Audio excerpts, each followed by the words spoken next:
렘수면 행동장애는 꿈꾸는 잠, 즉 렘수면 동안에 꿈을 꾸는 내용을 육체적으로 또는 음성으로 실제 행동하고 실행하는 수면장애를 말합니다. 렘수면 동안에는 뇌는 꿈을 꾸고 여러 가지 기억 저장을 하게 되지만 목 아래쪽으로는 운동신경이 억제돼서 우리는 전혀 움직일 수 없게 됩니다. 렘수면 행동장애는 렘수면 동안에 경추의 운동신경 세포가 억제한 힘이 약해지게 됨으로써 꿈을 꾸는 내용을 실제로 말로 하고 팔다리로 움직여서 실행하는 수면장애라고 할 수 있겠습니다. 렘수면 행동장애는 크게 두 가지로 구분할 수 있습니다. 첫 번째는 특발성 렘수면 행동장애입니다. 특별한 이유나 질병 없이 자발적으로 발생하는 경우입니다. 50세 이상의 사람들에서 흔히 발생하게 됩니다. 이러한 특발성 렘수면 행동장애를 앓고 있는 대부분의 사람들은 증상이 발생하고 몇 년이 지나면 신경퇴행성 질환, 파킨슨병, 루이 소체 치매, 다교통 위축증과 같은 질병이 발생하게 됩니다. 렘수면 행동장애가 발생한 후에 추적을 한 연구에서 16년 후에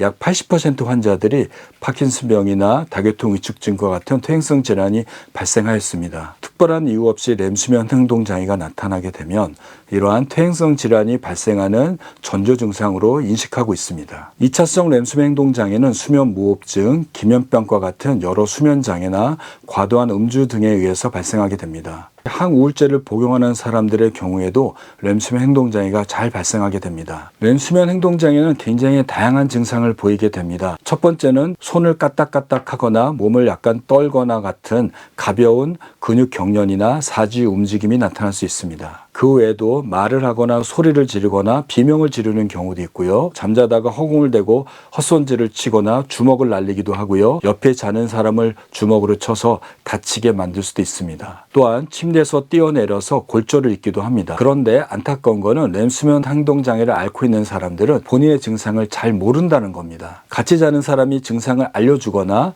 또는 자다가 다치게 돼서 깨어날 때 본인이 증상이 있다는 걸 알게 되는 겁니다. 렘수면 행동장애의 가장 기본적인 치료는 본인과 같이 자는 사람의 안전을 지키는 겁니다. 침대에서 날카로운 물건, 무거운 물건을 치우는 겁니다. 두 번째는 침대 아래에 매트리스를 깔거나 요를 깔아서 떨어질 때 덜 다치도록 하는 겁니다. 또한 침대에 난간이나 사이드바를 설치하게 됨으로써 떨어지지 않도록 막아야 합니다. 세 번째는 침낭에서 자는 겁니다. 침낭에서 자면 움직임이 둔할 수밖에 없으니까요. 이렇게도 증상이 해결되지 않는 경우에는 같이 자는 사람이 다른 방에서 자는 겁니다. 네 번째는 수면 부족이나 스트레스나 술과 같은 렘수면 행동장애 증상을 유발하고 악화시킬 수 있는 요인들을 제거하는 겁니다. 렘수면 행동장애에 대한 약물 치료는 증상이 잘 조절되지 않고 안전조치를 취해도 부상이 자꾸 나타나는 경우에 사용하게 됩니다. 질병에 대한 정확한 치료제가 개발되지는 않지만요.